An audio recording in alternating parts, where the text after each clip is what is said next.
See, I'm old. Probably you guys won't remember half this stuff. But I remember records. And then there was 8-track. And then you had cassette tapes. You had CDs. And then there's actually those mini discs. Now we have digital download music. Which one was your favorite? Me personally, I truly miss the good old cassette tapes where you could record all your own songs on. That was sweet. Stay tuned for the review, guys.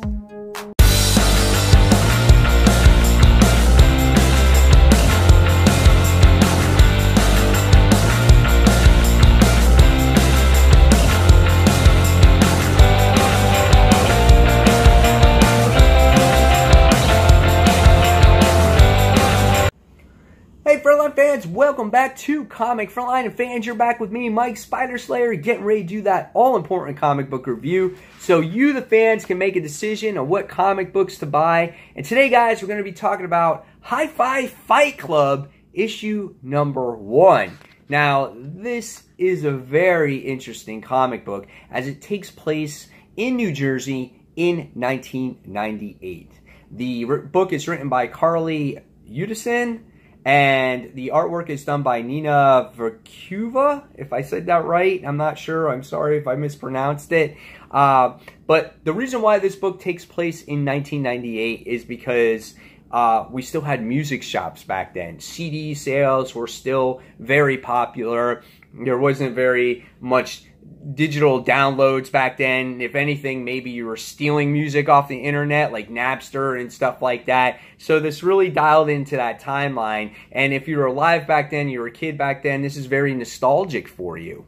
The artwork in this book is really well done. Love the colors, love the drawings, love all the characters' facial expressions here. They are absolutely gorgeous. A little bit of anime style it reminds me of. And it was a really nice book to look at. So, what is this book about, and what happens, and why should you buy Hi-Fi Fight Club issue number 1? It's not some little cutesy little book. It's really a lot of fun. All right, so first things first is that we get introduced to our main character, and her name is Chris. And we wind up finding out that she is running late for work, and she works at this record shop. And she's the new girl here.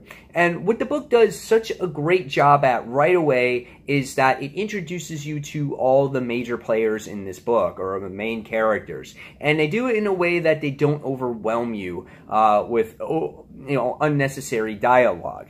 And the characters that you get to meet in this book is Dolores, who's kind of like the goth chick, and she's the hard-nosed, badass type of chick. We see Maggie, who's the cute girl, and we find out that Chris really likes her, and because she's into girls and she wants to be with her all the time. The next person we meet is Kennedy, who is just like the music encyclopedia. She knows everything there is to know about music. And then we get to meet the music shop manager, who is Irene. For me, she is the most relatable character in this book because at that time period in 1998, I was 23 and she's 24 in this book. So I knew what it was like to be slightly older than some of these other kids, but to still be kind of cool, and these people still look up to me. So I thought that was really cool.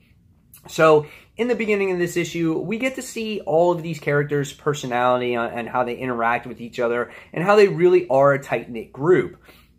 We also get to see a little bit of a comic book shop manager that comes by and gives Chris a Uncanny X-Men book, and it's spelled like wrong and everything else, which is cool. And then you get to see Chris, how she interacts with some customers and whatnot, and she's tired of feeling like that new girl. She wants to be included with all these girls, because one night they wind up all staying behind and doing things, and Irene, the manager, sits there and says, you know what, you get to go home. And she's just like all depressed about the whole thing. She's like, man, why won't they let me part of their group? She's like, I want to stay behind. She's like, what are they hiding from me? She knows that something is up, and she's on her bed, and she's like, I know they're in a band, and maybe if I practice hard enough in the guitar, I'll get to be that band member as well, and Maggie will fall in love with me, and all the girls will adore me, and she has this crazy dream.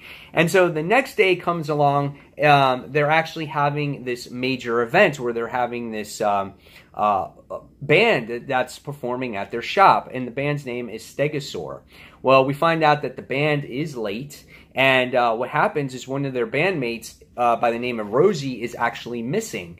And so what happens is now all of a sudden you see this light go off in Irene's head, and she's like, we've never lost one before. And so as the reader, you're sitting there going, wow, what's going on here?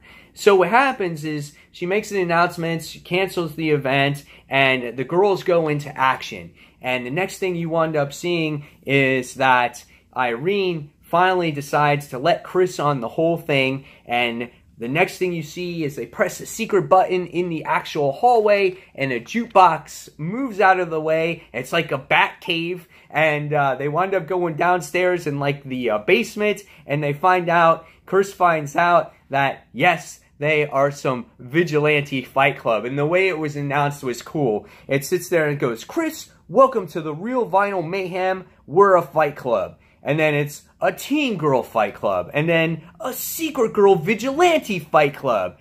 And then Dolores is like, yeah, and I guess now you're part of it too. So, and that's how the book ends. And the look on Chris's face was absolutely priceless.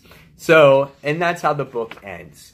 So what did I think about High Five Fight Club, issue number 1?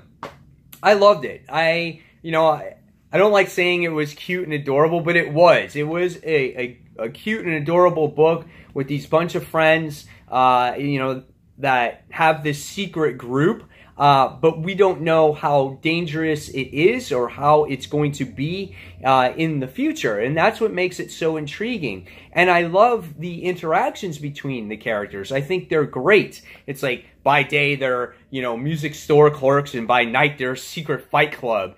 And I love how the book right away is not hesitant about going into being diverse or going into different types of relationships, and it's a lot of fun. It's great, and it's not dark or depressing or any which way, and of course it hits back on those 90s, those late 90 time period. So I'm definitely going to give issue number 2 a try. I really enjoyed this book. There wasn't anything negative about it whatsoever. The pacing was great. The dialogue was great. The artwork was great. For this first issue, I'm going to give this book a 5 out of 5 stars. It was absolutely perfect in my opinion, and I'm definitely picking up issue number 2. If you guys want to check it out, go ahead, pick it up at your shop.